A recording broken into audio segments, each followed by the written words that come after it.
Bom, Se inicia, professor. Aqui do Rio estamos. ok. Graças a Deus. Bom dia, buenos dias, good afternoon to everybody, a todos, a todas. Hoje teremos mais uma palestra da Rede Latino-Americana de Ciência, de Física da Matéria Condensada e Ciência de Materiais.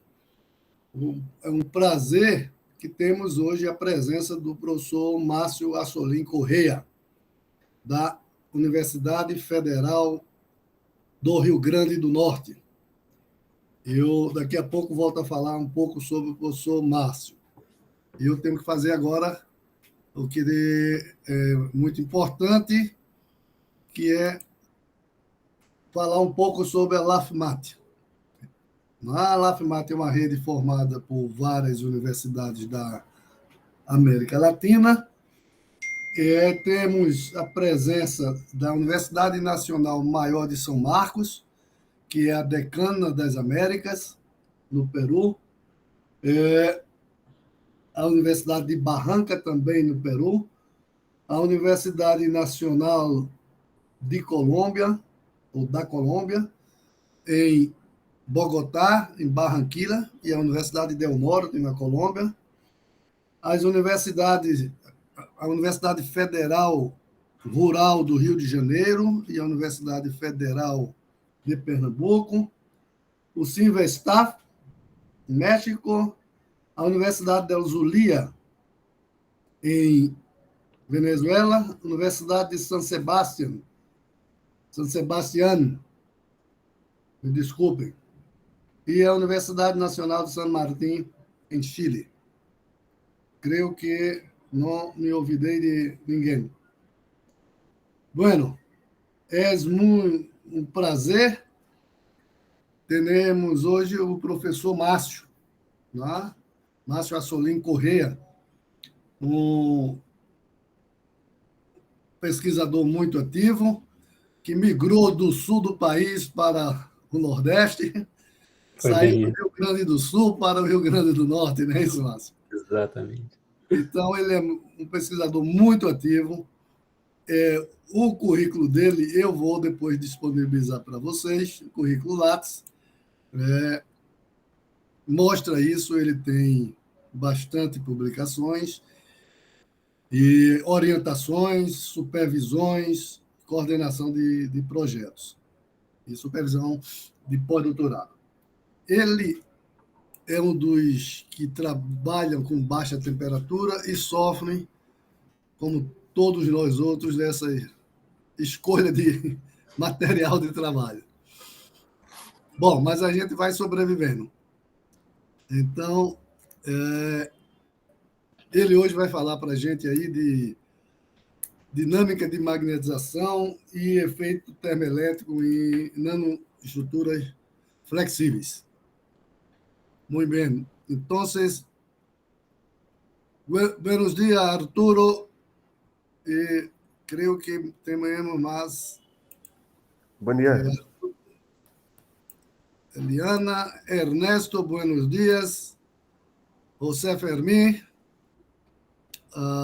e Ximena, hablamos, e Sérgio Conderreiro. Buenos días. Então, buenos dias. Márcio, agora é com você. Ok, professor. Buenos dias a todos. Bom dia a todo mundo. Good morning. Muito obrigado pelo convite, pela apresentação. Eu confesso que eu não conhecia o trabalho desse grupo, desse grande grupo, né? E fiquei bastante surpreendido positivamente quando eu entrei no site e olhei várias apresentações. Então, é uma honra dar um seminário depois de vários pesquisadores bastante conhecidos e com renome na América Latina. Então, muito obrigado por esse convite. Vou tentar fazer com que eu Bom, vou tentar apresentar de maneira que vocês gostem e que, mais que isso, o meu objetivo, quando eu aceitei o convite do professor Albino, foi abrir novas linhas de colaboração. No final da apresentação, eu vou mostrar para vocês o meu network, que a gente consegue trabalhar. Eu sou muito, muito, muito aberto a colaborações, então a gente consegue fazer muitos artigos em diferentes áreas, inclusive. Por isso que a gente tem uma produtividade razoável, porque a gente gosta de colaborar, gosta de oferecer a nossa infraestrutura do laboratório para desenvolver novas pesquisas, trazer novas ideias e, principalmente, que é o principal objetivo nosso aqui no grupo, é formar recurso humano de qualidade para desenvolver um pouco da ciência aqui no Brasil e, quiçá, no mundo. Então, muito obrigado pelo convite. Bom, eu vou falar, esse é o assunto da minha apresentação hoje. Eu vou falar sobre dinâmica da magnetização e efeitos termoelétricos em nanoestruturas flexíveis. Eu vi que em algumas apresentações passadas, por exemplo, do professor Sérgio Rezende, ele falou um pouco sobre alguns fenômenos que eu irei abordar aqui na minha apresentação também. Então, a parte referente eu vou mostrar resultados e possibilidades e ideias. Ideias essas que ainda não estão desenvolvidas e que eu busco parceria para tentar desenvolver, uma vez que a gente, não sei se a situação que nós nos encontramos aqui é semelhante à situação em que você se encontra nos seus respectivos laboratórios, mas a gente está numa escassez absurda de estudantes de mestrado e de doutorado. Então, a gente está buscando parcerias, tentando atrair estudantes de maneira a fazer com que toda a infraestrutura que nós temos aqui no laboratório efetivamente seja utilizada para o desenvolvimento da ciência. Mas vamos lá. Então, só para localizar onde que nós estamos aqui. Deixa eu pegar aqui um ponteiro. Então, como o professor disse, eu me formei aqui no sul do Brasil, certo? E migrei para o nordeste do Brasil. Eu já vou mostrar algumas imagens do porquê que eu fiz isso. Deixa eu só um pouquinho. Eu fiz uma coisa errada, ok. E aqui é muito frio, certo? Eu não gosto muito do frio, não sou adepto ao clima frio, e aqui a gente tem um friozinho considerável, e quando eu vim para cá, alguns problemas de saúde, principalmente, se sumiram. Okay? Então, atualmente eu trabalho em Natal, no Rio Grande do Norte, que tem mais ou menos isso daqui para oferecer para quem nos visita. Então, colaborações científicas vêm agregadas a outros fatores importantes para a nossa saúde mental, digamos assim. Então, essa aqui é a nossa cidade, aqui em Natal. A nossa universidade ela é muito bonita também, né? Essa é a nossa reitoria, ela é bastante aberta, arborizada, ventilada, fica próximo à praia, então tem uma brisa do mar constante dentro da universidade. E nós temos o nosso departamento, que também é bastante bem estruturado, né? São 45 professores. No departamento de física como um todo, são 45 professores, trabalhando em diferentes áreas, né, desde astronomia, matéria condensada teórica, matéria condensada experimental, estatística, teoria quântica, teoria informação quântica e assim por diante. Mas eu vou dar foco hoje ao nosso grupo, ao grupo que eu pertenço. Eu vou falar, então, nessa apresentação sobre o nosso grupo e as facilidades que nós temos aqui no laboratório, que são absolutamente abertas a qualquer tipo de colaboração científica. Eu vou falar um pouquinho sobre dinâmica da magnetização, comportamentos magnéticos em nanoestruturas flexíveis, que esse é o foco, e a motivação do porquê que nós estamos estudando isso, e porquê que nós queremos gastar bastante tempo em sistemas flexíveis. Né? Então, tenho que falar um pouquinho sobre o fenômeno de magnetoimpedância, por exemplo. efeitos termoelétricos, que já teve outros seminários apresentados aqui. O background da nossa teoria, então, embora nós sejamos um grupo, na sua essência, experimental, nós desenvolvemos nossos modelos para tentar descrever nossos resultados experimentais também, nossos resultados, as conclusões e as referências, ok? Então, o nosso grupo, ele tem esse website, e ele tem agora, para tentar atrair a comunidade mais jovem, que eu acho que não acessa mais websites, a gente criou um Instagram para o grupo, onde a gente divulga possibilidades de bolsas, trabalhos e tudo mais. Então, esse website ele é bem organizado, tem tudo lá, inclusive agenda de equipamentos. Se você tiver interesse em fazer algum tipo de medida, tem agendas para reservar, mandar as amostras, a gente caracteriza, você vem aqui, caracteriza, completamente aberta a diferentes possibilidades, pessoal. Ok? Então, esse é o organograma do nosso grupo, ele é um grupo bastante grande, vou mostrar para vocês daqui a pouco. Então, nós temos o que a gente chama de grupo de nanoestruturas magnéticas e semicondutoras, que é o grupo principal, e a gente se divide em pequenos grupos e oficinas de apoio, laboratórios de criogenia e tudo mais. Eu, particularmente, tenho mais atuação no grupo de magnetismo, que tem vários laboratórios associados a ele.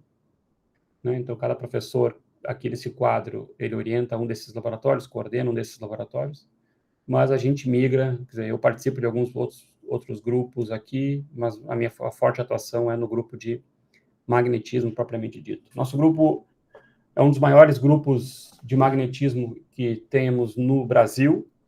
Então, são todas essas pessoas aqui pensando magnetismo, 24 horas por dia, mas mais especificamente associados ao grupo de magnetismo, que as pesquisas que eu vou falar aqui e mostrar aqui os resultados, são associados a esses pesquisadores que estão em destaque.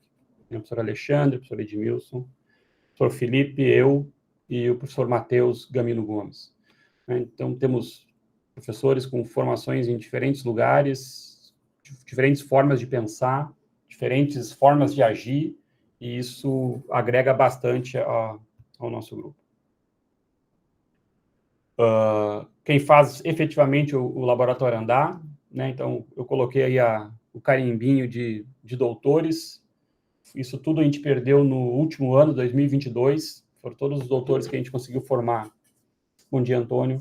Foi todos os doutores que nós conseguimos formar no ano de 2022, então o que restou foi basicamente, na pós-graduação, foi o Arthur e o João, que fazem doutorado e já estão finalizando esses doutorados, diga-se de passagem, e a gente tem uma geração nova, mas são alunos de iniciação científica, que estão amadurecendo ainda na parte experimental, mas eles vão chegar lá, a gente vai conseguir formar, e temos técnicos extremamente importantes para o nosso laboratório. Ele coordena os magnetosplutterings, nós temos 2 magnetosplutterings aqui, então ele faz as deposições, organiza a agenda para as deposições, e o Abner, ele basicamente foca na difração de raio-x devido à demanda, são vários equipamentos multiusuários, então tem muita demanda na difração de raio-x, ele foca lá e foca na montagem de sistemas eletrônicos, que ele tem uma facilidade bastante grande para isso. Então, esses caras aqui, essas pessoas, são efetivamente quem comanda e quem faz o laboratório andar, certo? Vamos lá, então, nossos equipamentos, Então, nós temos um EPR da Bruker, que tem uma sensibilidade muito, muito boa para fazer FMR, certo? A gente faz EPR em meios líquidos, em pó, em filmes finos, faz FMR em pó, faz FMR em meios líquidos, faz praticamente o que for necessário. Ele acabou de sair da garantia, então nós podemos mexer um pouco nele, Então nós montamos recentemente, não aparece aqui na fotografia, nós montamos um experimento de SMR, usando a base dele como foco principal, o eletroímã e tudo mais. Então, esse é o nosso EPR. Nós temos Raman, Por enquanto, nós temos uma única linha, a linha vermelha, mas ele também é bastante preciso, muito bom, fácil de utilizar, fácil de medir. Temos um Mosbauer, atuando 24 horas por dia aqui, porque a fonte está indo embora mesmo, então tem que ficar ligado 24 horas por dia. Um mini difração de raio-x, um pouco limitado, nesse caso em particular, mas como é mais para prestar serviços para fora do laboratório, efetivamente, para alto ângulo ele é muito bom, ele tem detetor de estado sólido, muito rápido e uma contagem boa para fazer refinamentos, é muito bom. Para baixo ângulo, para filmes finos, ele peca um pouco. Então, nós temos que procurar outras possibilidades. Tem toda a infraestrutura de prensas e fornos para o desenvolvimento, não apenas da tecnologia de filmes finos, mas a gente tem uma linha muito forte de tecnologia de pó. Então, tem toda a infraestrutura necessária para o desenvolvimento da linha de pó, fármacos vetorizados com materiais magnéticos. Então, tem centrífugas, moinhos e tudo mais que precisa. Está tudo à disposição. Temos 2 sistemas de sputtering, um com 2 canhões com controle de temperatura e o outro sistema com 5 canhões com controle de rotação e temperatura para a gente fazer diferentes tipos de nanoestruturas, multicamadas e tudo mais que for preciso. Estou falando bem devagar, por estar falando em português, então se tiver um pouco ainda rápido, por favor, fiquem à vontade de solicitar que eu fale um pouco mais devagar. Temos vários sistemas de caracterização para diferentes propriedades elétricas e magnéticas, então, um magnetômetro de amostra vibrante. Aqui atrás nós temos outro magnetômetro de amostra vibrante. Aqui nós temos um sistema que agora já mudou um pouquinho a layout, mas é para medidas de ruído Barkhausen, fontes, nanofontes, para sistemas de medidas termoelétricas, lock-ins para medidas em frequência e tudo mais, toda a infraestrutura básica necessária no laboratório, fontes de tensão. Temos um PPMS, ele consegue chegar a 14 Tesla, é um campo bastante alto, né? Bastante interessante para algumas aplicações, embora, no meu caso em particular, eu precise de 10 Oersted para saturar minhas amostras, mas tem outras pesquisas que são desenvolvidas que 14 Tesla talvez não seja necessário, não seja suficiente, desculpa. Então, esse aqui tem todos os módulos que, na época, a Quantum Designer disponibilizava, nós compramos todos os módulos. Então, tem transporte térmico, tem transporte elétrico, tem medidas de magnetização com rotação em baixas temperaturas, então ele vai de milikelvin até 900 graus Celsius. Ele tem um diluidor, está aqui o diluidor aqui do lado. Então, nós temos um range muito amplo de campo e um range muito amplo de temperatura para fazer estudos aqui. Nesse momento em particular, a gente deu problema numa placa. A Quantum Designer tem essas questões, não sei se vocês têm os mesmos problemas, quem conhece sistemas da Quantum Design. E a gente deu azar da placa ter dado problema exatamente no momento de aumento na demanda e diminuição da produção de semicondutores. Então, a Quantum Designer solicitou 12 meses para entregar a placa. Então, elas têm que produzir a placa para depois entregar a placa. Já está paga, mas, infelizmente, nesse momento, esse sistema em particular está parado.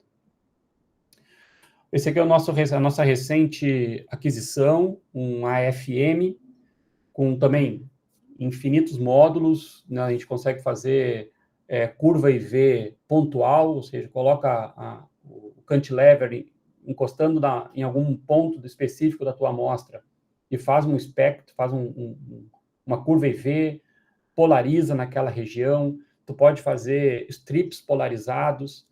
Ele tem um módulo de litografia para a gente poder riscar e desenhar algumas geometrias nos nossos filmes finos. Ele tem modo contato, modo não contato, modo elétrico. Bom, tem vários módulos que a gente pode ofertar.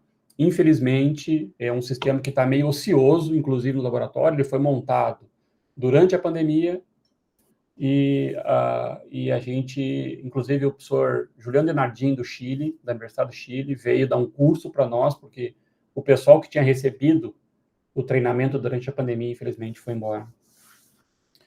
Ok, então essa é a nossa infraestrutura. Bom, e agora essa aqui é uma brincadeira que eu montei há umas 2 semanas atrás, que é um sistema que eu consigo aplicar gradiente de temperatura, vou mostrar no final da apresentação, rotacionar o sistema, e eu consigo fazer medidas termoelétricas de uma maneira um pouco mais amigável, mais fácil e mais plug and play, digamos assim.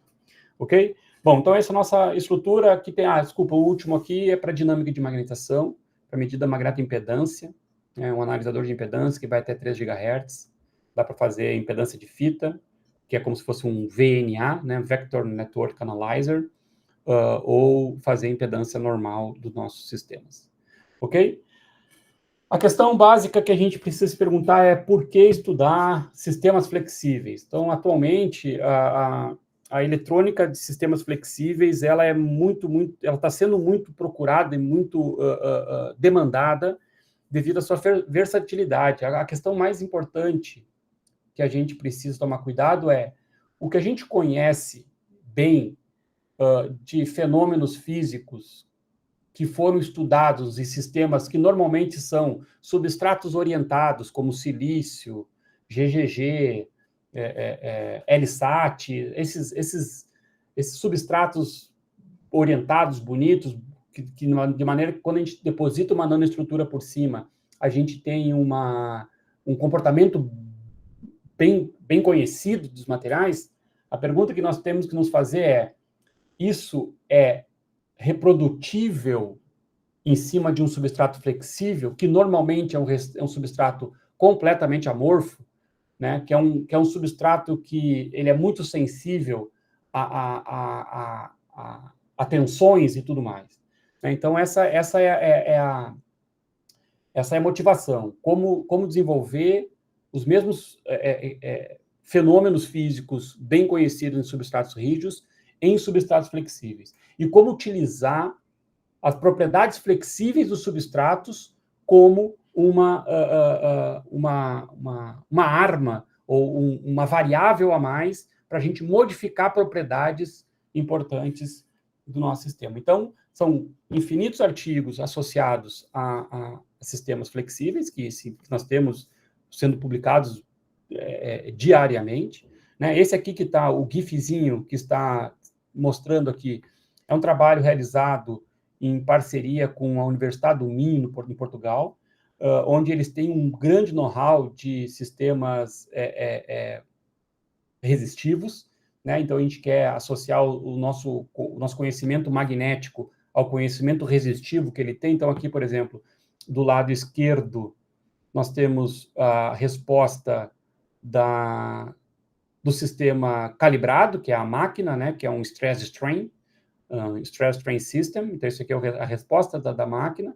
E na direita, nós temos a resposta da amostra, do filme de cromo, níquel e oxigênio que nós depositamos por cima de um substrato flexível. Então, essa é a resposta do nosso filme, essa é a resposta do sinal proveniente do equipamento. Então, perceba que nós temos uma reprodutividade bastante interessante. O sinal está invertido devido aos sinais referentes à medida, mas isso é básico. Além disso, eu participei recentemente de alguns projetos. Na verdade, eu participei do encerramento de um grande projeto europeu, onde era Smart... como é que era o nome? Era Smart... Como é que era? Eu esqueci exatamente o nome do projeto. Era um projeto gigante, era um projeto europeu muito grande, envolvia diversas indústrias, principalmente indústrias, porque esse projeto europeu, as indústrias demandaram problemas, apresentaram problemas para a comunidade científica lá em Portugal, especificamente, que eu passei 1 ano e meio trabalhando lá recentemente, e as universidades propuseram soluções para esses problemas. certo? Então, aqui eu vou dar alguns exemplos, né? Então,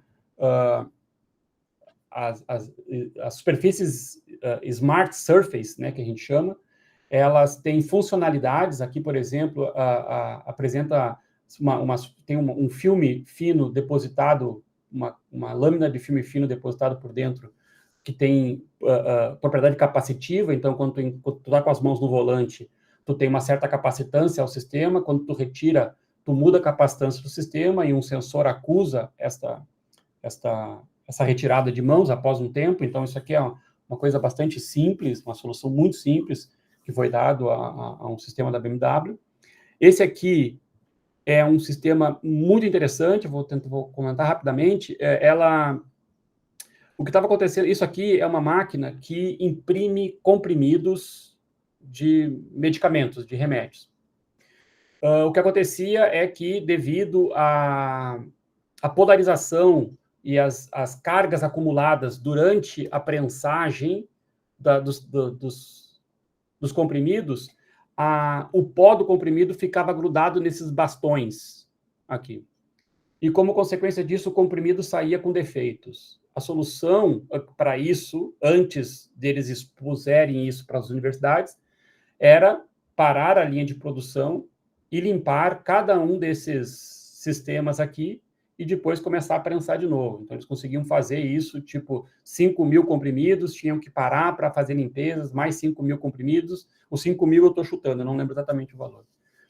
A solução que foi dada foi pegar esses bastões e depositar um filme fino, uma Smart Surface, que não permitisse o acúmulo de cargas durante a prensagem.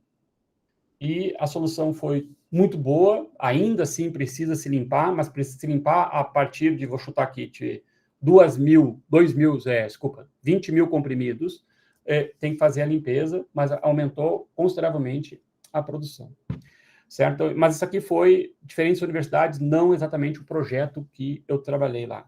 O projeto que eu trabalhei lá está aqui embaixo. Essa aqui é uma prensa da Volkswagen, e eles estão com um problema sério, porque a prensa está com diferentes pressões em diferentes pontos. E a chapa que vai aqui no meio, sai, por exemplo, a lateral inteira de um automóvel, ela estava saindo com defeitos, com rasgos ou com amassados que não eram para sair. E era devido a esse desbalanço das temperaturas. E existem nessas máquinas vários batentes, esses vermelhos aqui, certo? E nós pegamos um batente desse, num projeto, né?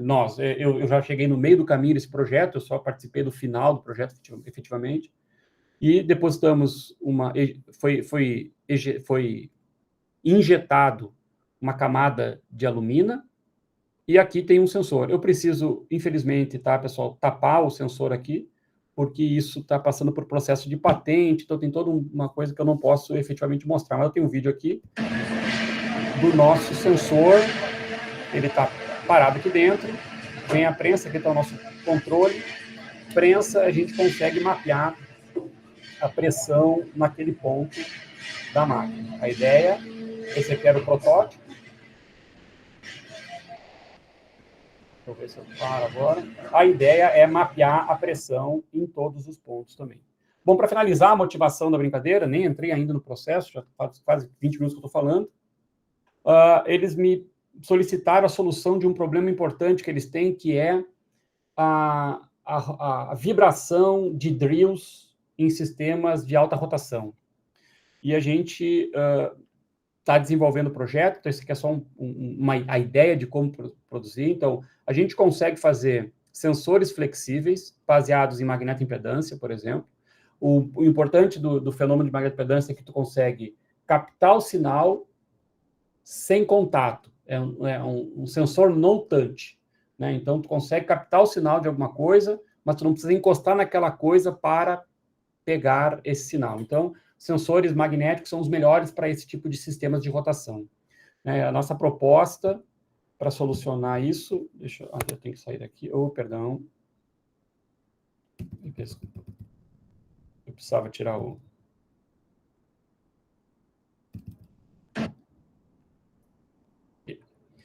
Era fazer um sistema, um conjunto de sensores funcionalizar o drill com magnetos, materiais magnéticos, o que é bastante simples, bastante fácil durante o processo de produção, e vir com a rede de sensores e ficar captando o sinal em frequência desses sensores de magnetoimpedância, certo? Então, os magnetos ficavam girando. Se o sistema está perfeitamente alinhado, nós não temos ruído na frequência obtida pelos sensores. Se o sistema está começando a ter algum tipo de quebra, esse ruído vai ser detectado. Então, esse aqui é um protótipo, não é nem protótipo, é um projeto, e a gente está tentando desenvolver os sensores e o protótipo nesse momento. Essas são as motivações, certo? Então, vamos efetivamente entrar no que a gente está fazendo, tanto da parte teórica quanto da parte experimental aqui no nosso laboratório. A base para a nossa ciência aqui é a equação, é como se dá a dinâmica da magnetização quando ela é submetida a um campo magnético efetivo, que traz informação tanto do campo magnético externo aplicado ao sistema, ou quanto do campo magnético interno, devido às suas anisotropias. Outro fator importante da equação de Landau-Lifshitz-Gilbert é justamente o termo de Gilbert, que é esse termo aqui, que é o quão rápido, depois que você seta uma determinada direção para a magnetização, ela vai ficar precessionando naquela direção. O quão rápido dá o amortecimento dela para fixar essa magnetização numa certa direção. Isso é importante porque te dá um nível de ruído do sistema, num caso de sensor, e traz muitas outras informações a respeito do nanomagnetismo associado àquele sistema. Então, o campo efetivo, ele traz informações do campo interno e do campo externo, e se tu tiver um campo alternado também, tu tem informações desse campo alternado dentro desse termo de campo efetivo. O campo efetivo interno do sistema, ele nada mais é do que uma derivada da densidade de energia livre desse sistema. E se a gente consegue descrever um material ferromagnético de uma maneira energética, facilita bastante o entendimento de como que aquela magnetização vai evoluir com o tempo, com o campo, com a frequência e com várias outras variáveis. Então, aqui eu tenho só um exemplo, né, de uma bicamada, eu vou de I1 até I2, são duas camadas, onde eu tenho o primeiro termo, que é o clássico termo da energia Zeeman, que é a projeção da magnetização na direção de um campo externo, né? Eu tenho um termo aqui que é específico para filmes finos neste caso, porque é um campo, é um termo de anisotropia de forma, que faz com que a magnetização vá para o plano do filme, certo? Aqui eu tenho um termo de anisotropia que a gente chama de uniaxial, que normalmente isso é induzido durante a própria deposição da nanoestrutura, por magnetosputtering, por exemplo. E o último termo, que é um termo extremamente importante para nós, que trabalhamos com materiais flexíveis, que é um termo de anisotropia magnetoelástica, que aqui tem o estresse aplicado no teu sistema. O que acontece, basicamente, é tu tem uma anisotropia puxando a magnetização para uma certa direção e essa anisotropia puxando ela numa outra direção. Então, tu fica com uma competição entre campo magnético externo, anisotropia uniaxial e anisotropia magnetoelástica, tentando puxar a magnetização para um lado e para o outro, e a magnitude desses termos que vai dizer para que lado, efetivamente, eu vou ter o ângulo de equilíbrio da magnetização. Nós desenvolvemos alguns programas de minimizações para tentar fazer simulações e tentar entender como é que se dá a dinâmica dos spins nesse tipo de sistema. É um teorema de campo médio, são macro spins rotacionando, né, como se fosse essa brincadeira aqui, são macro spins rotacionando na direção de um certo campo, influenciados por uma determinada anisotropia. Né? Então, a gente pode pegar esses momentos magnéticos que a gente tem aqui, que são, na verdade, domínios magnéticos, sem considerar as paredes de domínio, nesse caso, e dar vários tipos de distribuição inicial para ele. Randômica, com uma certa distribuição linear, uma distribuição gaussiana. Então, a gente desenvolveu um um programa para fazer esse tipo de minimização. A linguagem que a gente usa aqui é matemática, tá bom? A gente usa o matemática para poder fazer essas continhas. E a gente tem um certo sucesso nesse assunto. Então, por exemplo, aqui eu tenho as nossas simulaçõezinhas, nossas brincadeiras para um sistema uniaxial, né? Então, por favor, José, pode falar, professor Albino. Meu amigo, acho que sua tela está congelada aí, não está Opa, passando. perdão. Caramba, e faz tempo que está congelado.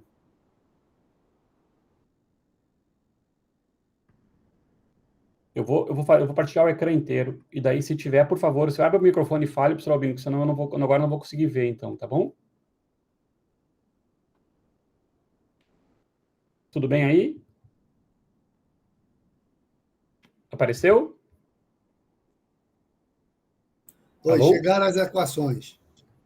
Nossa, puxa vida, peço desculpas, eu não tinha visto. Essas equações foi o que eu comentei, então provavelmente vocês não viram, certo? Eu não vi. Peço mil desculpas, mil desculpas. Essa equação do Landau-Lifshitz, campo efetivo, aqui está as anisotropias que eu estava falando com vocês, ok? Uhum. A uniaxial e tudo mais. E aqui está nosso programinha com a nossa simulaçõezinhas de dinâmica de spin. Eu acabei de comentar. Peço mil desculpas. Eu vou ficar com ela meio aberta aqui para ver se eu consigo enxergar se está andando ou não está andando. Ok? Então, aqui está nossas simulações. Então, aqui, por exemplo, a gente começa com o eixo fácil de magnetização na direção 0. Então, perceba que quando aqui é 0, eu tenho uma curva bastante quadrada, com uma coercividade bem definida. Quando eu vou para 90 graus, aqui, eu tenho a clássica Stoner-Wolffer, comportamento de Stoner-Wolffer, de uma magnetização. E aqui, só para verificar se o nosso sistema estava efetivamente funcionando, aqui a gente tem a magnetização, opa, eu já botei para cúbica já. Aqui nós temos a magnetização quando o eixo fácil está 90 graus. Então, quando o campo externo é 0, a magnetização começa, como a gente diz, num eixo duro de magnetização. E assim as curvas evoluem, certo? Então, se a gente simplesmente mudar esses termos aqui da anisotropia, certo? Simplesmente mudando os termos da anisotropia aqui, a gente consegue simular qualquer tipo de sistema magnético, então. Aqui, por exemplo, nós simulamos um sistema isotrópico. Então, perceba que isotrópico é um sistema que independe da direção da magnetização, ele vai ter sempre o mesmo comportamento. Então, as curvas estão mudando, tá? Não parece, mas elas estão mudando. Aqui a gente colocou um sistema que é cúbico mais uniaxial, então uma anisotropia cúbica associado à estrutura cristalina do material, e mais uma uniaxial induzida durante a deposição, então tem esse tipo de curva bastante diferente. E o que nos interessa, efetivamente, é o que nos interessa aqui nesse caso dessa apresentação, que é os sistemas que a gente tem anisotropias cúbicas, anisotropias uniaxiais, desculpa, induzidas durante a deposição, certo?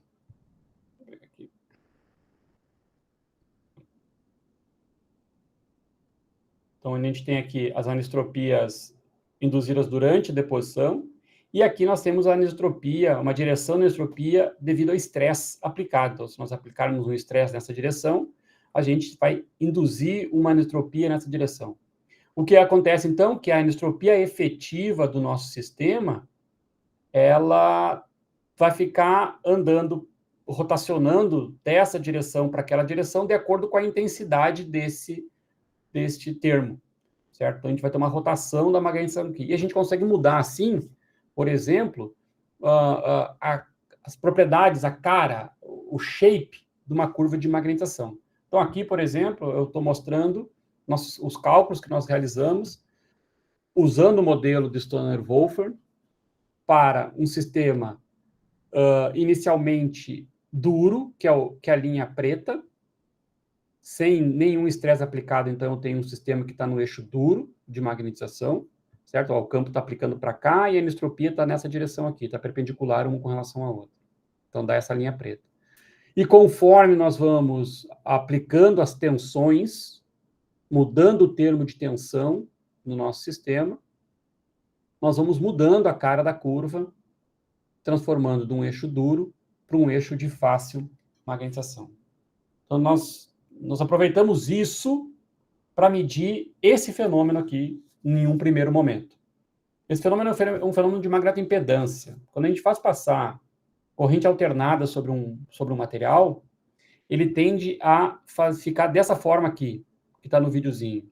Ele tende a, quanto maior for a frequência, mais a corrente alternada vai se concentrar na periferia do fio, na periferia do slab ou na periferia do filme fino.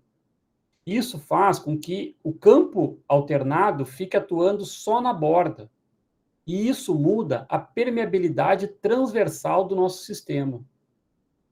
Se ele muda a permeabilidade transversal do nosso sistema, e esse sistema é magnético, ele muda a permeabilidade magnética do nosso sistema.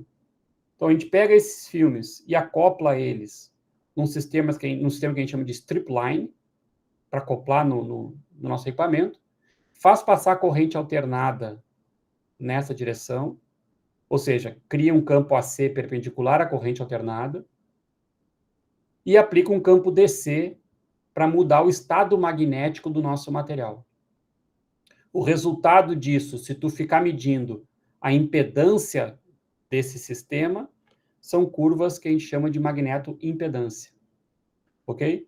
Esse fenômeno ele é tão interessante para se medir, porque ele traz informações, inclusive as mesmas informações que a gente consegue obter com FMR tradicional, nós conseguimos obter com o fenômeno de magnetoimpedância. Aqui eu trago um exemplo clássico disso, onde a gente pegou um isolante topológico, um material ferrimagnético isolante, que é o IEG, e a gente colocou por cima dele, a gente depositou por cima dele prata e tungstênio, certo? Que tem diferentes acoplamentos spin-órbita, nesse caso em particular. E quando a gente faz a caracterização, você pode perceber que todas as características de sistemas de FMR são obtidos a partir deste fenômeno. Então, aqui eu tenho as curvas de dispersão, né? As curvas de dispersão, onde com o mínimo dessas curvas tu consegue encontrar as anisotropias magnéticas do teu sistema. Tu tem aqui o clássico deslocamento das gaussianas associadas a mudanças na frequência, né? Isso é um fato que o FMR tradicional não nos permite fazer, né? Porque o FMR ele tem uma frequência fixa. Então, para poder fazer esse tipo de medida, teria que ser através de VNAs, né? Vector Nectar Analyzer, que são extremamente caros equipamentos. Então, aqui a gente consegue fazer de uma maneira um pouco mais acessível. Então, aqui estão todas as contas para esse artigo em particular, demonstrando que esse fenômeno de magnetoimpedância pode trazer informações interessantes. Aqui não é um sistema flexível. Aqui é um sistema ainda em cima de um substrato rígido, né? Mas eu quero só mostrar que ele nos permite obter todos esses parâmetros importantes para os materiais ferromagnéticos. E por que eles nos permitem isso? Ele nos permite porque calcular a impedância de sistemas na forma de multicamadas leva em consideração pontos, deixa eu só tentar aqui, pontos tais como esses, ou seja, a condutividade elétrica dos sistemas. Num caso, se, por exemplo, se eu tenho uma multicamada, que é material ferromagnético, e um metal normal não magnético, eu tenho comportamento do metal normal não magnético, e aqui eu tenho o comportamento do metal normal magnético, onde a permeabilidade magnética, aqui nesse caso, não é a do vácuo, e sim a permeabilidade magnética do material em particular, que a gente pode manipular com campos magnéticos. Aqui ela aparece de novo, esse fator aqui, né? E isso aqui é a chave. Então, para a gente poder calcular esse tipo de curvas, teoricamente, a gente precisa, teoricamente, tentar entender como que a permeabilidade transversal desse material se comporta. Perceba que eu estou apresentando só teorias por enquanto. Eram experimentos, aquele artigo ali, mas aqui eu vou mostrar as teorias. Então, é assim que a gente consegue calcular essa permeabilidade transversal. Esses termos aqui, teta-teta, teta-teta, phi-teta, são as derivadas segundas daquela mesma energia que eu comentei na transparência anterior. Certo? E aqui estão os clássicos frequência de ressonância e largura de linha para quem trabalha com ressonância ferromagnética. né? Então, eu posso fazer as mesmas contas que eu faço com FMR, eu posso fazer aqui agora. Então, aqui é a prova disso. Eu faço os cálculos das curvas de dispersão para os sistemas sem estresse e com estresse aumentando. Então, eu consigo. Isso aqui é tudo teoria, certo? Por enquanto. Aqui continua sendo teoria. Essa aqui são os cálculos das curvas de magnetoimpedância. Então, aqui é em função da frequência para um sistema sem estresse. Aqui é as mesmas frequências, porém com um estresse de 125 megapascal. A curva preta que estava aqui se deslocou, o pico veio para o zero, e assim como todos os picos se deslocaram. Por que se deslocou? A anisotropia foi alterada conforme o estresse foi aumentando. Certo? Então, aqui, novamente, o deslocamento do pico para uma determinada frequência. Ali, na transparência anterior, eu tinha várias frequências para uma pressão, para uma tensão. Aqui eu tenho várias tensões e uma frequência. Eu verifico esse fenômeno. Mas isso, experimentalmente, ele é válido? Então, e para que eu gostaria de fazer isso? Bom, eu posso, se eu conseguir mudar a impedância de um sistema, simplesmente apertando ele, encostando nele, dando tensão nele, e a sensibilidade disso for boa, eu tenho excelentes sistemas touch, né, que mudam a impedância do sistema assim que tu aperta um botão, por exemplo, assim que tu aperta uma tela, assim que tu aperta seja o que for. Então, o que nós fizemos? Primeiro, nós fizemos uma amostra com uma liga chamada Permalloy, que é níquel com ferro, que não tem efeito que a gente chama de magnetostricção, que é justamente a mudança na anisotropia quando tu aplica a pressão. Então, o Permalloy, a constante magnético-restritiva é extremamente pequena, então tu pode apertar ele que ele não pode mudar. E nós trabalhamos com uma liga de ferro, cobre, nióbio, silício e boro, uma liga muito grande, mas ela é clássica para quem estuda sistemas com altos valores de magnetostricção. Então, tu percebe que quando a gente apertou o Permalloy, a gente teve uma diminuição do pico aqui, só que essa diminuição do pico, ela simplesmente foi em amplitude e não em deslocamento, o que significa dizer que, basicamente, quando a gente faz essa flexão do filme, nós estamos afastando o filme do stripline. Então, nós não estamos efetivamente mudando a anisotropia. E, por outro lado, quando a gente faz a mesma brincadeira, quando a gente faz o mesmo procedimento experimental em cima do material magnético-restrictivo, eu não apenas desloco os picos, mas eu diminuo drasticamente a amplitude do meu sinal. Certo? Então, isso corrobora com as nossas teorias, onde a gente tem aqui os dados experimentais, as bolinhas abertas, e nós temos as linhas, que são nossa previsão teórica para este modelo. Então, nós podemos, sim, fazer... Deixa eu ver se eu consigo tirar. Não. Aqui, ó. Ai, caraca. Perdão. De novo. Deixa eu ver se...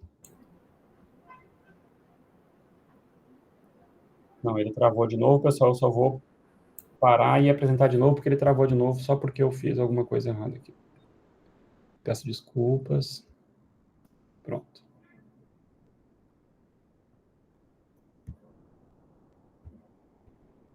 Então, esse aqui é o nosso resultado, que eu acabei de mostrar para vocês. E essa é a nossa simulação. Esses são resultados experimentais. O sistema não flexionado. Quando a gente flexionou o sistema, a gente percebeu uma queda considerável na impedância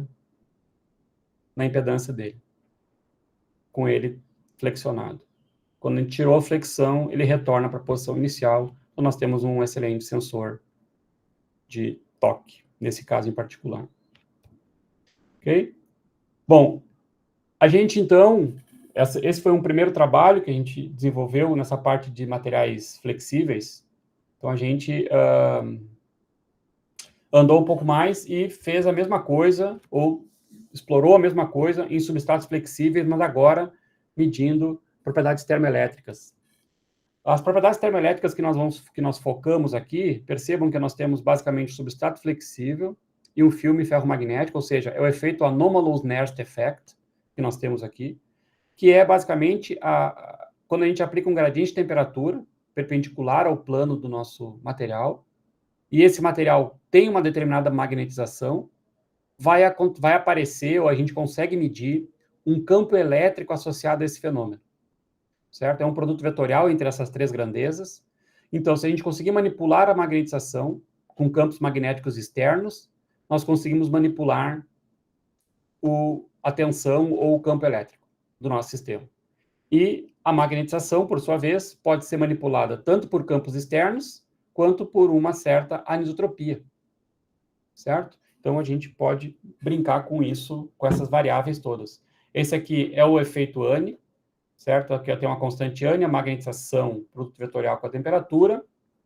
A tensão Anne depende da distância dos contatos elétricos, esses contatos elétricos aqui, certo?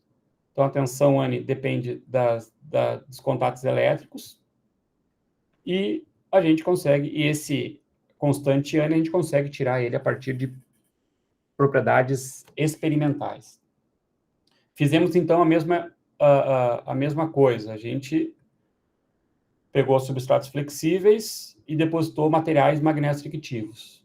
E fez nossas continhas. Então, aqui, por exemplo, eu tenho só contas. Perceba que agora eu tenho magnetização e aqui eu tenho tensão Anne, que é o cálculo da tensão da termoelétrica em função do campo. Então, enquanto a magnetização para um sistema isotrópico não muda a sua forma, a tensão Anne vai mudar a sua amplitude. A forma não muda, mas muda a amplitude. Certo? No caso de sistemas flexíveis, ou nos sistemas uniaxiais, perdão, perceba que eu tirei um termo aqui, eu tenho só um sistema uniaxial. A competição entre o efeito Zeeman e a anisotropia uniaxial vai fazer com que as curvas tenham um comportamento bastante clássico, bastante diferente. Então, aqui eu tenho tensão Anne, tensão termoelétrica em função do campo, tensão termoelétrica em função do campo, para diferentes direções desse vetorzinho aqui, o K. Então, perceba que eu tenho curvas que vão mudando a sua geometria, seu shape, conforme o ângulo do campo vai mudando. E se essa anisotropia está rotacionada em 90 graus, muda completamente a cara das curvas, a cara da curva. Isso é uma divergência, tá bom? Essas pontinhas aqui são divergências na simulação. Então, o que nós fizemos experimentalmente? Nós depositamos essa liga, que tem uma magnética fricção bem alta também, e nós bendemos elas, ou seja, fizemos elas gerar estresse nessa direção aqui, e aplicamos o gradiente de temperatura. E, ao mesmo tempo, medimos diferença de temperatura entre embaixo do substrato e em cima do filme, e medimos a tensão que nós queremos medir. E esses são os resultados teóricos, tá bom? Então, aqui, teoricamente, o que nós deveríamos enxergar era isso daqui.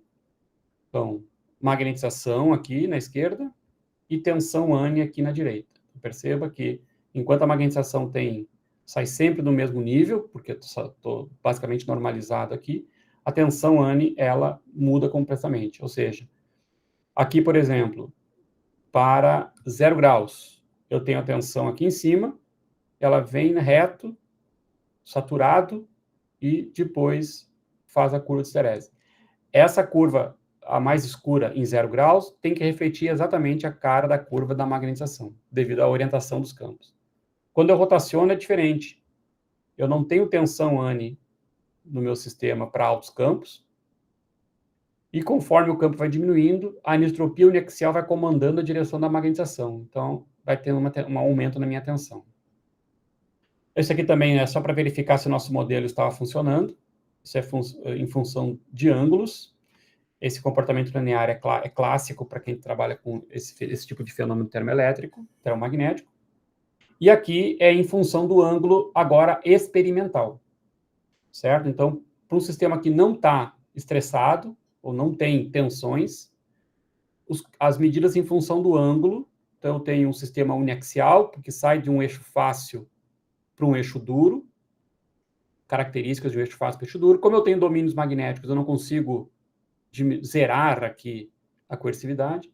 E quando eu meço experimentalmente a tensão ANI, aquelas características que eu verifiquei na teoria, elas aparecem aqui também. Ou seja, eu tenho um espelhamento das curvas de magnetização aqui em zero, e eu tenho uma diminuição da tensão máxima conforme eu vou rotacionando o campo magnético, e depois aquele aumento. E aqui eu tenho, esse comportamento aqui, que é diferente do comportamento que nós tínhamos lá, é devido aos domínios magnéticos, que o nosso modelo não prevê. Aqui é só uma simulaçãozinha de como que os macroespins podem estar se comportando durante a evolução desse tipo de curva, certo? Isso aqui é uma curva qualquer para 30 graus e sem uma tensão. É só uma brincadeira que a gente colocou junto com o material suplementar. E quando a gente aplicou a tensão, aqui nós temos, perceba, que parece muito a curva que eu acabei de mostrar na transparência anterior. Eu saio de um comportamento de uma curva quadrada, preta, para uma de eixo duro. Só que aqui eu não estou rotacionando o campo. Aqui o que eu estou aumentando é a tensão aplicada no meu sistema. O que eu faço na prática é, aumentando a tensão no meu sistema, eu rotaciono o eixo fácil de magnetização que estava aqui, na direção do campo, eu rotaciono ela para aquela direção lá, perpendicular à direção do campo aplicado. Certo? Então, aqui eu tenho a magnetização, rotacionando a sua anisotropia efetiva, e aqui eu tenho a tensão ANI, também rotacionando menos aparentemente, mas também rotacionando a sua anisotropia. A gente verificou se o modelo batia com o experimento. Então, aqui tem as curvas teóricas e as curvas experimentais em cima e o nosso modelo embaixo. A gente verificou, inclusive, que o modelo descreve até essa diminuição da amplitude da curva, e a gente deu uma explicação para isso, acho que não vem aqui o caso para me colocar. Aqui é a explicação do porquê que isso acontece. O que mais nos surpreendeu foi isso. Quando a gente faz aquela curva clássica em função do ângulo, para sistemas saturados, tem que dar um seno, um cosseno, tanto faz, dependendo da fase que tu coloca aqui. Só que quando a gente faz para regimes não saturados, a curva que nós estávamos obtendo era essa. E nós estávamos em dúvida se essa curva estava efetivamente certa ou não estava certa. E, bom, se o modelo bateu tão bem aqui, a gente mandou simplesmente rodar o modelo em função do ângulo. E o modelo nos mostrou isso. Então, quando a gente viu esse comportamento, inclusive o modelo descrevendo como que se dava esse tipo de curva, a gente teve certeza de que nosso modelo estava correto e a gente conseguiu calcular os outros parâmetros aí. Ok? Fizemos mais brincadeiras em outros tipos de sistemas. Esse aqui eu vou passar rapidamente, porque não é em substratos flexíveis, é substrato rígido, mas a gente colocou aqui sistemas com anisotropia cúbica, que as curvas mudam completamente a sua cara, fica muito interessante o tipo de comportamento magnético que elas nos dão.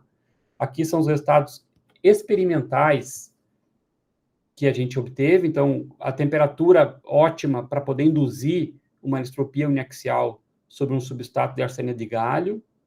Depois de a gente ter encontrado a temperatura ótima, a gente fez o FMR em função do ângulo para encontrar as constantes de anisotropia para esse sistema.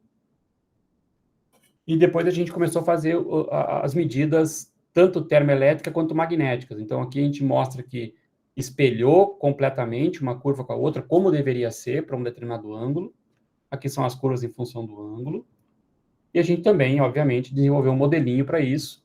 Nesse caso, a gente teve que, obrigatoriamente, indicar um modelo de multidomínios para poder, porque é muito complexo esse comportamento. Então, perceba que a diferença da curva é bem grande quando eu tenho um sistema que eu tenho monodomínio, ou seja, todo mundo apontando na mesma direção, e o sistema que eu tenho multidomínios, que eu tenho domínios com dispersão de anisotropia.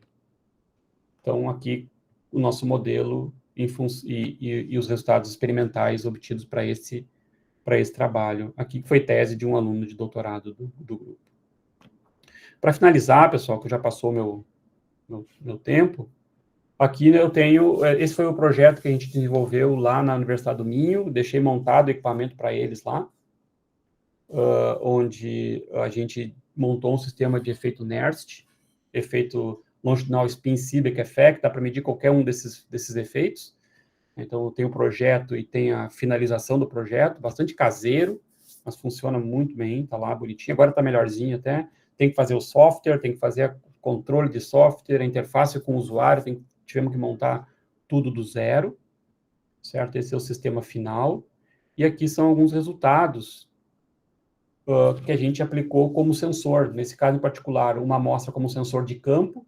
Então, essa resposta do nosso material como sensor de campo ou polarização, ou seja, uma chave magnética. Então, a gente aplicava campo para um lado, aplicava campo para o outro, e ia captando o sinal termoelétrico em função do campo. E aqui na direita eu tenho a mesma brincadeira, só que agora em função da temperatura. Então, conforme a gente vai aumentando a temperatura do gradiente, a gente verifica o comportamento da tensão ANI em função disso. Ou seja, nós temos um bom sensor multifuncional de temperatura e de campo simultaneamente, neste caso em particular. Certo? Então, a gente desenvolve nosso modelo teórico, pessoal. A gente desenvolve nossas atividades experimentais e tenta fazer um com o outro, tenta brincar, manipular essas propriedades. Eu falei demais. Aqui tem algumas onde a gente desenvolve pesquisas com algumas colaborações. Percebo que tem muito pouco na América do Sul. Tem que aumentar as bolinhas vermelhas, no meu ponto de vista, aqui. Certo? E aqui são algumas pessoas que fazem as coisas andar. Então, tem pessoas... Aqui nós temos pessoas da Espanha, pessoas dos estados vizinhos, pessoal de Portugal, pessoal da Romênia, pessoal de todo canto por aí. Então, aqui alguns trabalhos que a gente publicou ano passado, em diferentes áreas, materiais com grafeno, materiais cerâmicos, modelos, modelos para magnetização, sistemas para indústria de aços, sistemas básicos de física básica de spin pumping e tudo mais, modelos teóricos que a gente revelou, sistemas em pó, a gente também tem trabalhos em tudo isso. Pessoal, muito obrigado, desculpa, passei muito do tempo, eu acho. Oi.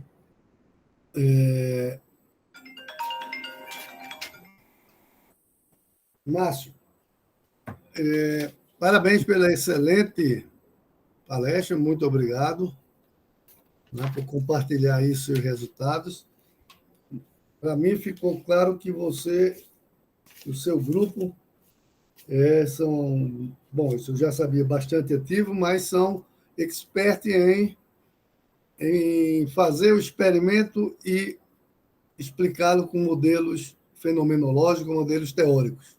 E vocês É o que a gente acha o essencial, né, professor? É o que a gente acha fundamental. Não adianta só fazer experimentos, ter um monte de resultados e não entender como é que está a física por trás, no caso. Muito obrigado, Antônio. Deixa eu te perguntar uma coisa. Todas as amostras vocês produzem, ou vocês adquirem, ou são frutos de cooperação, ou são as três coisas? Então, vamos lá. Da parte magnética, a gente faz 100% do trabalho. A gente produz os filmes finos, produz as nanoestruturas, caracteriza, modela e publica. No que diz respeito a materiais cerâmicos, recebemos amostras para caracterizar e discutimos a física dos materiais cerâmicos. Nos catalisadores, nós temos artigos em catalisadores, recebemos amostras, caracterizamos e discutimos os resultados. Basicamente é isso. Mas no que diz essa apresentação que eu fiz, o nosso aluno, ele faz do zero absolutamente tudo, sem precisar sair de Natal. Ótimo. Bom, eu não vou lhe fazer nenhuma outra pergunta no momento, eu vou perguntar aos panelistas, né, quem está disponível aí para fazer perguntas. Então, eu estou vendo aqui, olha, o professor Isaías sacou rápido aí, já levantou a mão. Professor Isaías, pode falar. Oi, Albino, tudo bem? Bom dia, Márcio. Bom dia, professor, tudo bem? Tudo tranquilo. Rapaz, Mani, eu gosto muito dessas equações que você está solucionando aí. Eu não soluciono. Perdão? Sim, senhor. As equações de Landau-Lishfit. Tem Isso. vários grupos que fazem. Você está trabalhando aqui com o pessoal do CBPF, eu vi aí o Rubens Sommer, né? Tem o Rubão aí. Tá mas- menos agora, mas antigamente tinha mais contribuição. E tinha o pessoal do João Paulo também, Cinic, né? Uhum. O pessoal do Alberto. Bom, mas o que eu ia te perguntar é o seguinte: os teus resultados numéricos estão batendo legais com os teus experimentos. Uhum. Aí minha dúvida é o seguinte: a tua amostra, qual o tamanho do experimento e qual o tamanho da tua... porque você resolve um problema de bidimensional, né? XY. Qual o tamanho da tua rede? As amostras são milímetros quadrados, normalmente. As amostras experimentais são milímetros quadrados. E a gente utiliza, como a gente utiliza o modelo, tipo, teoria, que a gente chama de teoria de campo médio, não sei se é exatamente esse o nome que a gente deve utilizar, a gente tem um modelo que tenta descrever o que a gente chama de macrospin, que é cada camada, por exemplo, você tem uma multicamada magnética, cada camada magnética ela é um vetor que é minimizado com um determinado campo.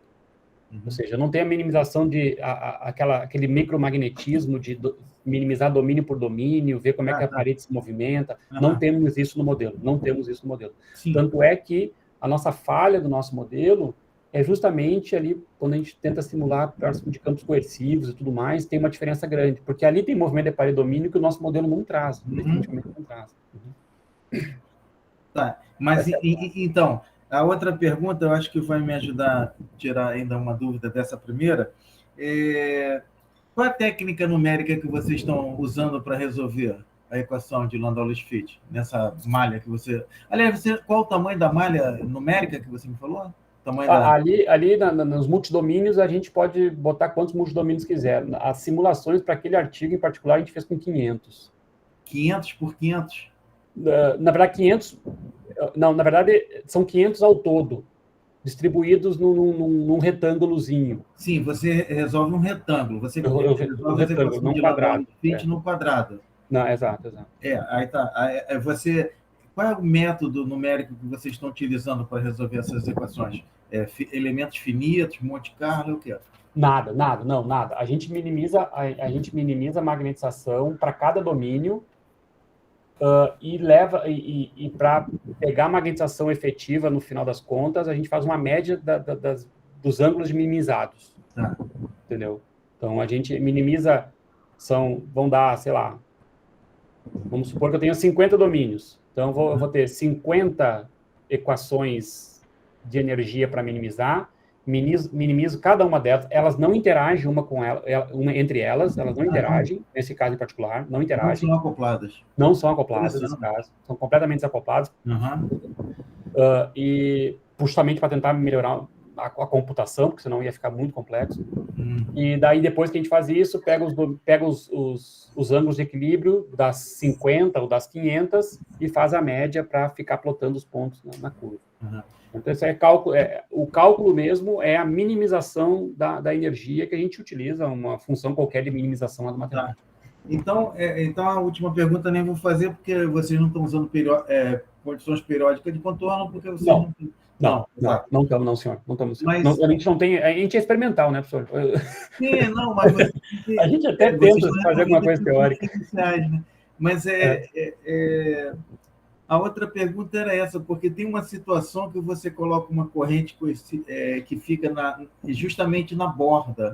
Aí eu falei, como que esses caras estão fazendo a condição de contorno e colocando ali uma corrente? Essa foi a...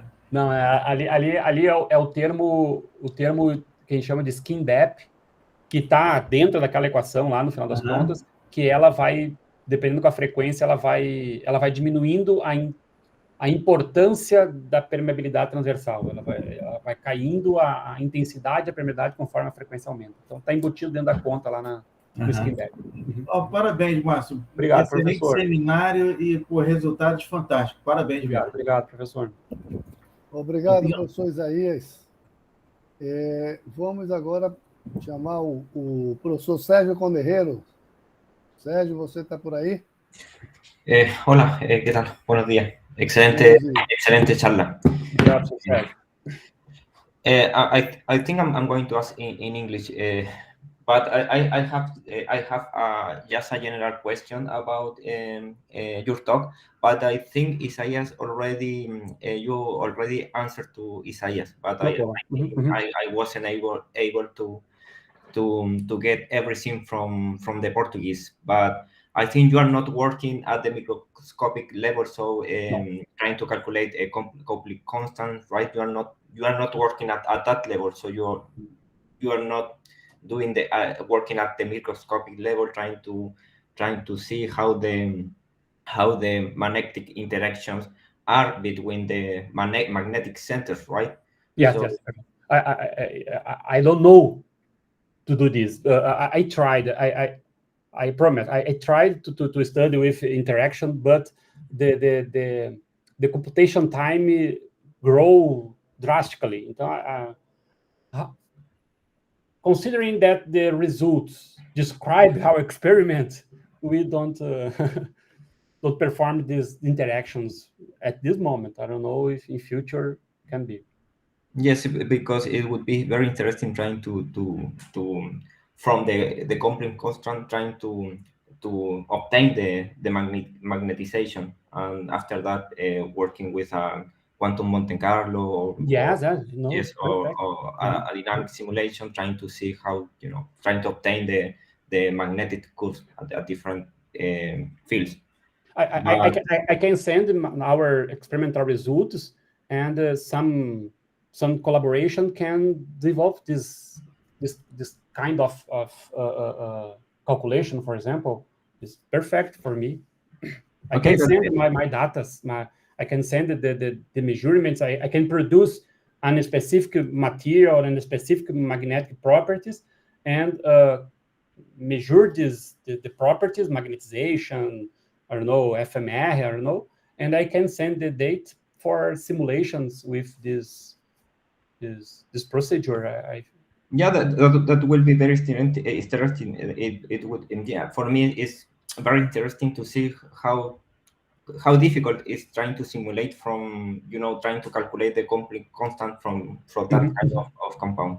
Probably it's much easier the approach that you are using, because probably at the microscopic level it's going to be too chaotic trying to extract the coupling constant. But it can be interesting to see that, because in the past I work with people that they are expert doing that kind of calculation, so I can talk to them. So we can talk about this. For me, it's very interesting. Very interesting for me. Okay, thank you very much. Thanks so much, sir. Thanks so much. Okay. Graças, Sérgio. O professor Sérgio Conderreiro é da Universidade Católica del Norte, em Antofagasta, no Chile. Procurarei o e-mail depois e vou mandar um e-mail para o senhor. Thank you. Ok, você pode ver também no WhatsApp. Tá. O nome dele lá. Tá, ok. Tá bom? Sim, senhor. Ok, agora vamos chamar o professor Davi Landinês Telês. Davi, você está por aí? Cadê ele? Estou aqui. Eu estou aqui. Olha ele aí. Para escutar? Me escuta? Está muito baixo. Mas é porque eu não estou em casa, saí, mas espero poder fazer a pergunta. Sim, fácil. Você consegue ouvir, Márcio? Sim, senhor. Alto em bom tom. Oi, Márcio. Desculpa aí o Tudo bom, portunhol senhor? também. Não tem problema. Parabéns pela palestra. Muito interessante. Aprendi muito hoje. Eu queria que, não sei se perdi essa parte, que você falasse a respeito dos substratos flexíveis. Como esses substratos? Eles são cristalinos? Quando você vê a deformação deles a um nível já de ordenamento estrutural atômico, de celda unitária, ou esses são amorfos, semicristalinos? Que tipo de material é e como é a aderência? Como mudam as propriedades do acoplamento com os filmes que você coloca a respeito dos convencionais? Obrigado. Perfeito, senhor. Obrigado. Não, como eu comentei, usualmente o mais amplamente utilizado substrato flexível que nós aplicamos aqui, até o momento, era o Kapton, que é um substrato tradicional na microeletrônica, e que traz algumas propriedades interessantes no que diz respeito a... Ele já está bem caracterizado em constantes elásticas, em módulos de Young, essas propriedades importantes que a gente precisa ter para fazer esse tipo de contas. O Kapton, ele é bastante utilizado. Então, é o que a gente mais utilizava até o momento. E esse material, ele é amorfo. Então, ele não tem propriedade. Então, inclusive, esse, como eu comentei, ele é o principal desafio que nós temos hoje. É tentar reproduzir as mesmas propriedades magnéticas macias que a gente tem em substratos rígidos e em substratos flexíveis e amorfos, porque muitas vezes as propriedades macias eram obtidas em substratos orientados, como o silício, por exemplo. Então, esse é um dos principais desafios que nós temos hoje. Então, alguns papers que a gente publica é justamente começando com a palavra mirroring, né, que é espelhando, tentando espelhar, tentando refazer. Só que, recentemente, a gente começou a trabalhar agora com um grupo lá de Portugal com um substrato chamado PVDF, que ele é extremamente flexível e que tem uma propriedade elétrica fantástica para aplicações do futuro da eletrônica.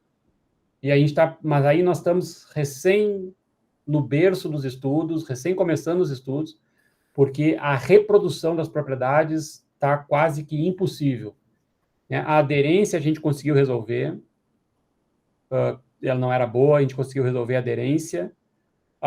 É um substrato que não pode trabalhar além de 50 graus Celsius, então a gente, para fazer medidas termoelétricas, é complicado, porque a temperatura chega até próximo de 50 graus Celsius durante a medida. Então, esse é o nosso panorama atual. O nosso sonho é que chegue até nossas mãos um dia um substrato flexível, orientado. Aí nós estamos feitos. Aí o céu é o limite. Espero que tenha respondido, professor. Davi? Davi, está me ouvindo? Parece que caiu. Pois é. Bom, vamos agradecer a Davi. Albino. Oi, voltou? Sim, Márcio, precisamente por isso perguntava, porque nesse tipo de dispositivos com aplicação, precisa multicamadas, né? As multicamadas orientadas, não epitaxiais, são fundamentais para... Exatamente, senhor. Uhum. Então, nesse caso, é complicado, né? Porque você vai ter quase material policristalino, não é assim? Ou você consegue controlar essa cristalinidade? Às vezes, nem isso, professor. Às vezes, nós temos que trabalhar com materiais magnéticos amorfos mesmo, porque a espessura é muito baixa, não dá tempo de formar os cristais, né? Pois é, e para simular e fazer modelos em cima de materiais amorfos, complica ainda mais, né? Complica ainda mais, com certeza absoluta, professor. Uhum. Tá bom, muito obrigado, professor. Obrigado, professor Albino. Desculpa aí a transferência, a informação está ruim aqui. Obrigado. Obrigado, professor Davi. Professor Márcio, o professor Davi é da Universidade Nacional de Colômbia, com sede em Bogotá. Que coisa legal, cara. Muito legal. Eu agora vou convidar o professor José Fermi, da Universidade de Zulia, em Venezuela. Fermi, você está aí? Estou. Olha ele aí. Pronto. Bem-vindo. Bom dia, Márcio. Bom dia, professor José. Tudo bem? Bom dia. Tudo bem, ótimo. Muito legal sua palestra. Lembrei algumas coisas que a gente fazia lá em Recife, com Resende e o Chesma. Sim, senhor. Grande Chesma. O Chesma está na praia hoje. Era para ele estar palestrando aqui. Ele está na praia, ele não queria vir aqui para estar na praia. Márcio, eu só tenho duas questões. Vocês só têm medidas no plano, certo? Sim, nesse caso. Uhum. Vocês tentaram fazer fora do plano?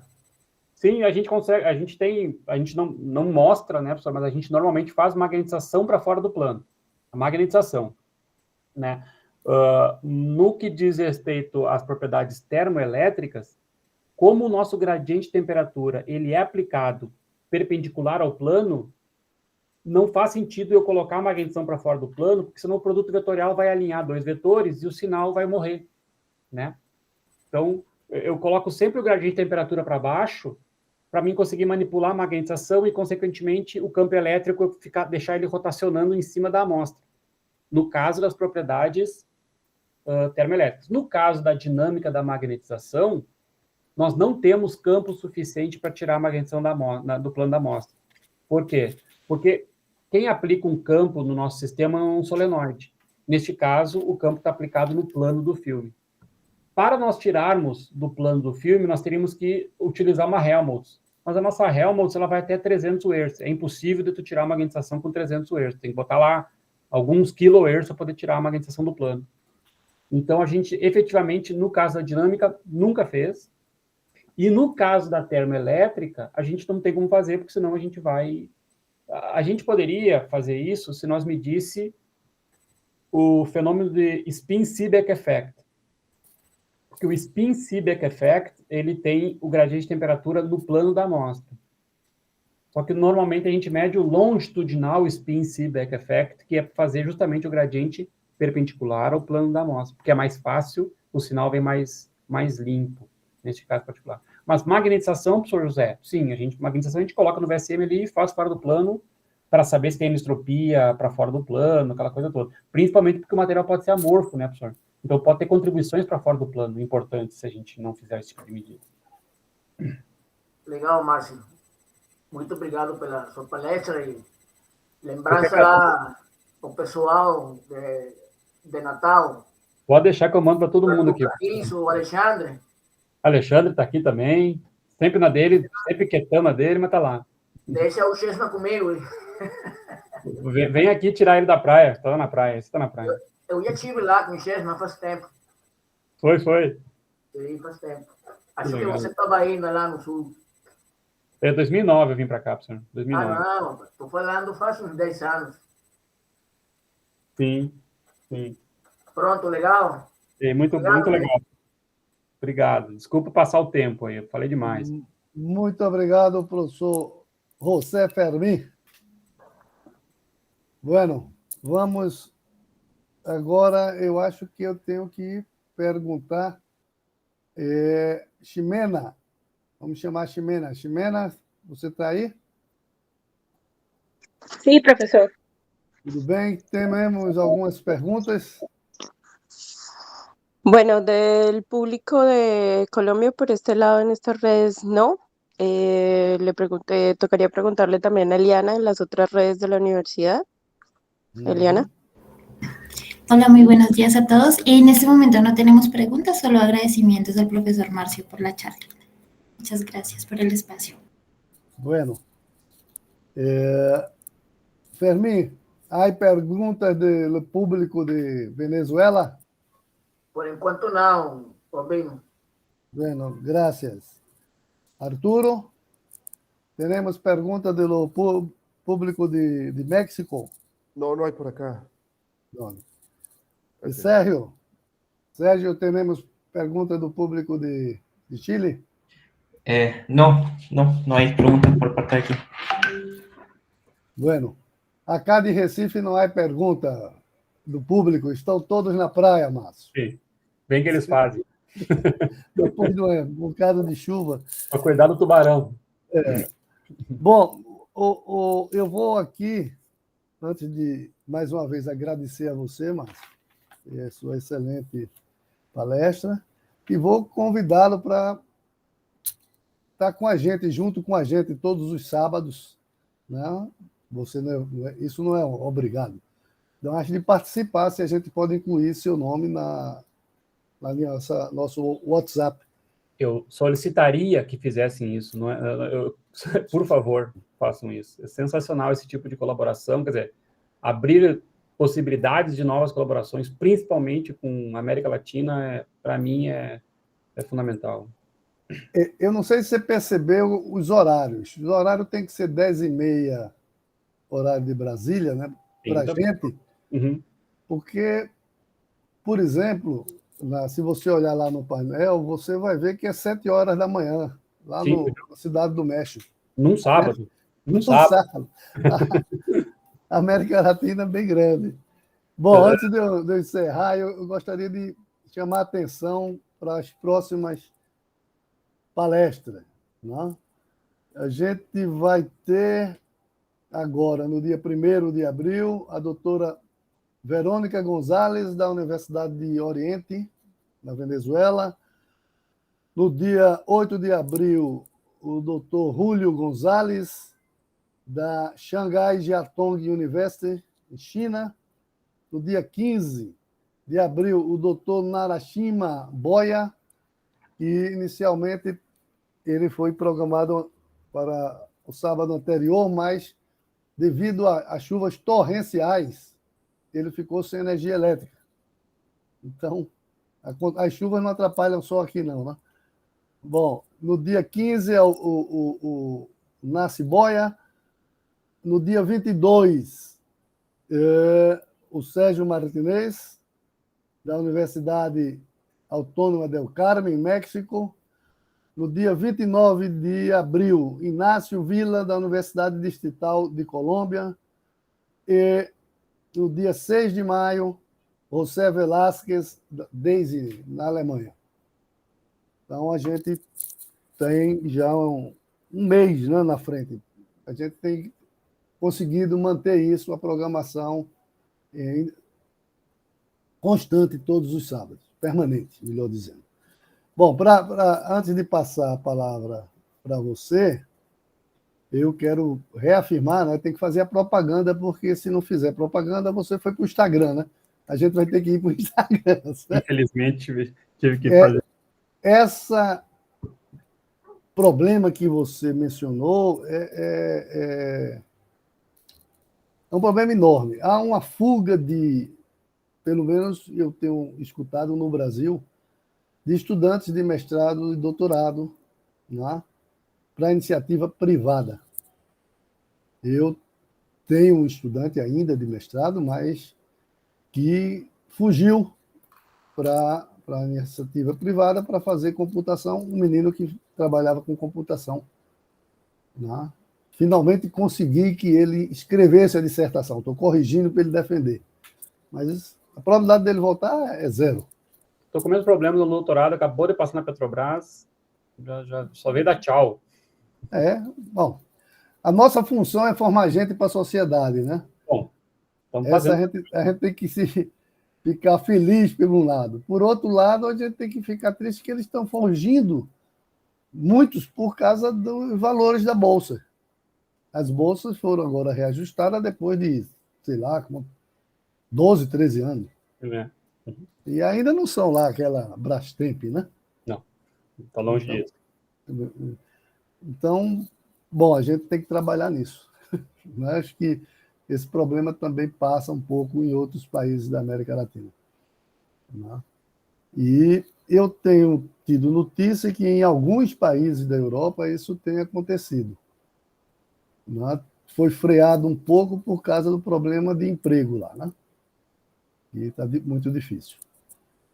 Bom, então vamos lá. A rede LAFMAT é formada pela Universidade Nacional Maior de São Marcos, que fica em Lima, no Peru, que é a decana das Américas, a Universidade de Barranca, também no Peru, a Universidade Nacional de Colômbia, com sede em Bogotá, em Barranquilha, e a Universidade del Norte, também na Colômbia, o Sinvestaf, no México, a Universidade de San Sebastián, em Porto Monte, Chile, Universidade Católica del Norte, em Antofagasta, em Chile, a Universidade de Zulia, em Venezuela, a Universidade Nacional de San Martín, na Argentina, a Universidade de Cambridge, eu não mencionei no começo, desculpa, a Stuart Holmes. Ainda bem que ele não está presente hoje, que ele tinha outros compromissos, e ele não vai falar mal de mim, a não ser que algum de nós vai dizer ele. Que é da Universidade de Cambridge e da University College of London. Temos ainda o CIMAV, também do México, é o Centro de Investigação em Materiais Avançados, e a Universidade de la República, em Uruguai. No Brasil, a Universidade Federal Rural do Rio de Janeiro e a Universidade Federal de Pernambuco. Então, esse é um esforço que eu chamo, quando é não oficial, faz parte do programa Vamos Incrementar a Latinidade.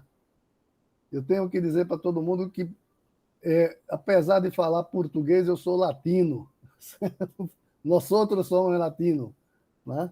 Então, mais uma vez, muito obrigado, Márcio. E aí eu deixo a palavra com você para suas últimas considerações.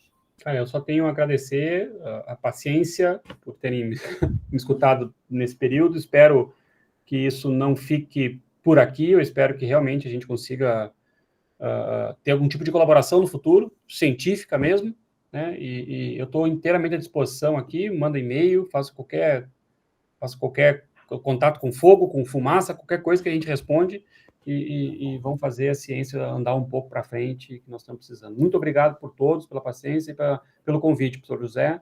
Estou à disposição para o futuro no que precisar. Tá bom, eu vou pegar uma briga, entre aspas, com você, porque com as fotos que você botou de Natal, meu amigo, isso aí... Com esse negócio do Instagram, eu comecei a entender algumas coisas, professor. Então, eu vou botar meu pano de fundo, eu vou botar aqui a praia de Porto de Galinhas, ou Fernando de Guarani. Aí a gente fica no mesmo nível de... Tá bom? Mais uma vez, muito obrigado.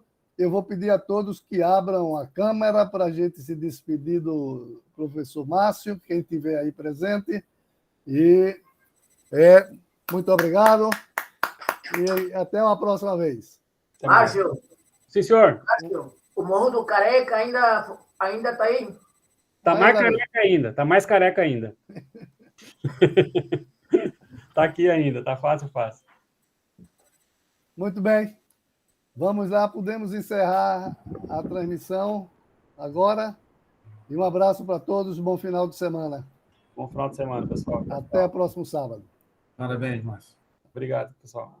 Tchau, Lauê. Hasta luego a todos.